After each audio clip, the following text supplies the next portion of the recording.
Hi, Sue here from Mystic Matters. Thank you very much for joining me. If you've been drawn to watch this particular video, then this is what you need to know. The cards I'm using are the Mythic Tarot and they're based on Greek mythology.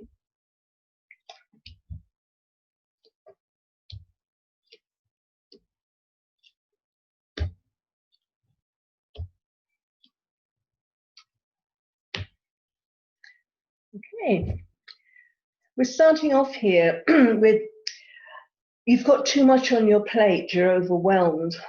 It's like you've got so much work on, you can't do all of it. And that means you can't do any of it particularly well. It's like having a week and a half's work to do in a week. So it's learning to say no and only doing things for others when they absolutely need your help. Often when this card comes up, we end up, it's with people that are trying to maybe be a people pleaser or be in a family where you have the sole responsibility of all the work. Nobody else is lifting a finger, or carrying other people in some kind of situation or other. But we put ourselves often in this position when we let people get away with things. For instance, as an example, maybe you are a mother or a father of 3 or 4 children. And when they're born and they're toddlers and they're very young, they need constant attention and you do everything for them because they can't do it for themselves. But when they get to teenage years and beyond, and they're still not contributing anything, they're not helping in any way, and you're still basically in a situation of maybe a slave to them, then you end up overwhelmed because their needs become more, because then it's driving them here, there, and everywhere, etc. So you end up having no life at all because your life is constantly about supporting these young people who are capable of supporting themselves.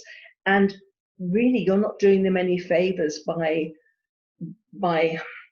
sacrificing yourself in your life, because they're not learning to be responsible. So, and that will kind of come back to bite them at some stage. It doesn't have to be about children. It can be any situation you're in where you're helping other people that are perfectly capable of helping themselves, but they're too lazy to do so, or they've kind of got used to you being there, so it's all down to you. It's very difficult when we're in this situation to suddenly stand up and say no, but this is the advice I'm giving. Learn to say no. If people really need your help, if they've broken their foot and they can't go out shopping, obviously help them. Help them any way you can. But if they're just because they don't want to do it, it's another matter.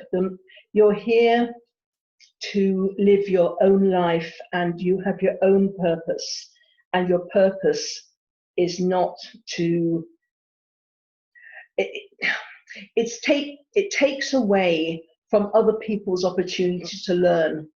If we do everything for people, then they have no reason to fulfill their life purpose because you're doing it for them. So it's a bit of a double-edged sword. But anyway, this is a long-winded way of saying, learn to say no, and only take on what you can actually physically handle. Because otherwise you're going to get into this state of fear and anxiety and always looking at the past and getting completely tied up with it. And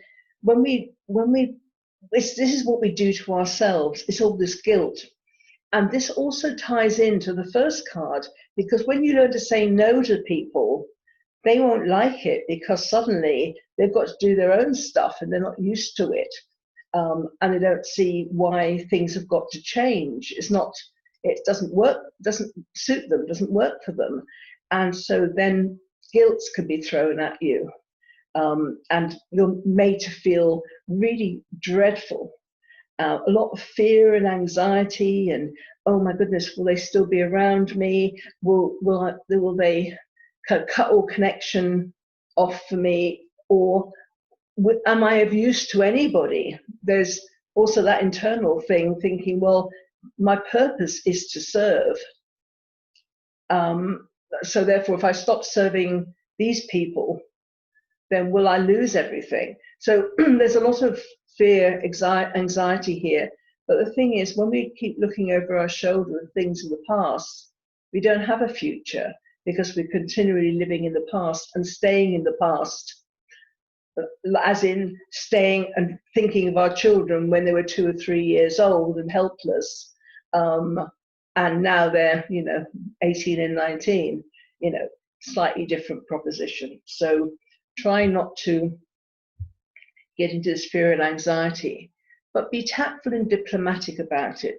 You don't have to, sometimes especially if there's a resentment that's built up as well, like you have no time for yourself, and you've been trying so hard to get something done, but somebody always wants something from you, and so any of your hopes and dreams seem to be irrelevant. Sometimes there can be a sense of resentment that builds up, and then when you suddenly decide to say no, I'm no more, it can overcompensate, and you can feel like you bang on doors, and you really need to be maybe aggressive in your approach. And I'm not talking about physically aggressive, but kind of trying to make people understand, and in doing so, rather than being tactful, diplomatic, and saying, well, I really want to do this now, and you're quite capable of making your bed, or you're capable of kind of running this project, so I'm going to step back and leave it to you to do,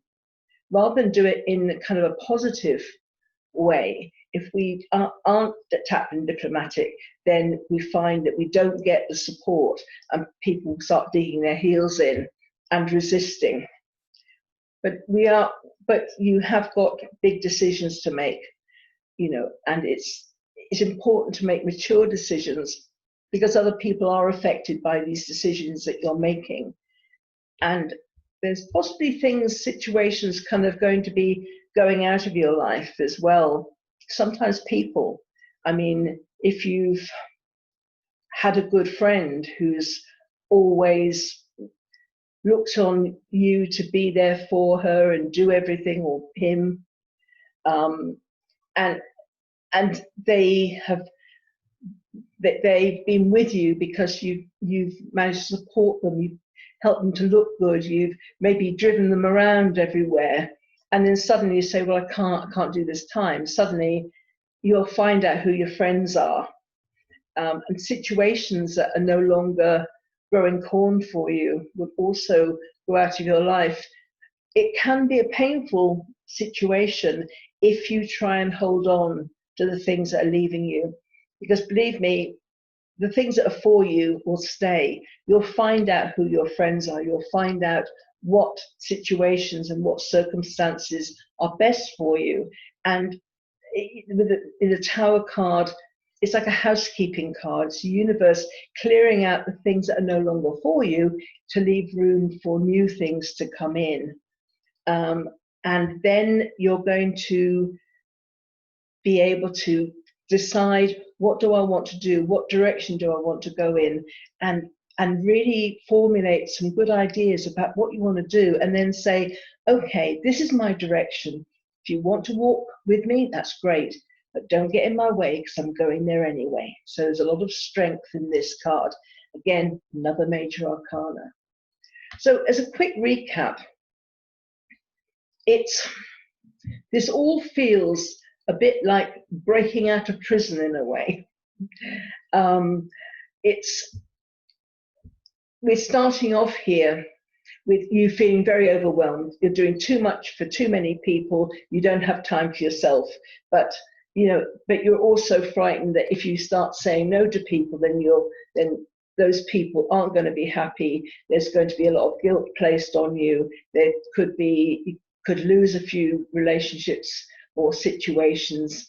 If you're doing too much at work, if you're carrying other people, you say something, you might be worried that maybe this can impact on your job. So there's lots of different scenarios here. But the thing is, if we focus on the what ifs and all the things that could happen and might have happened in the past, then we end up with no future because we're always looking backwards over our shoulders. So it's important to stand up for what is right for yourself, and but do it with tact and diplomacy, so that you don't kind of upset too many people. There's always ways of getting your point across without argument, without any kind of yelling and shouting. There's always ways of getting your point across, because you have got decisions to make, and you need to make mature decisions because other people are affected by these decisions. But this is you getting your life back in a way, and you'll find that the people that love you anyway, or the people that support you and value you, they will stay around. But the takers, the people who've been using you, will disappear. And don't be sad about that, because it will leave room for new people who will support you in your new frame of mind, your new belief that I have my own life, and I have value, and I have a dream, and I have a vision, and I need something for myself. You'll get people coming in who will support that, and then you will be able to you'll have the freedom of new ideas, and you'll also be able to because it's not an easy journey. I'm not underestimating this, and you'll need a lot of strength to demand your freedom, which is really what it is, your freedom of doing everything for everybody else and not enough for yourself. So it does take quite a lot of backbone. But once you've got that, you'll be able to build on that and say, okay, now I know where I'm going. This is my direction. Don't get in my way, because I'm going there anyway. Okay, so I hope that's been of help, and hope to see you again sometime. Bye.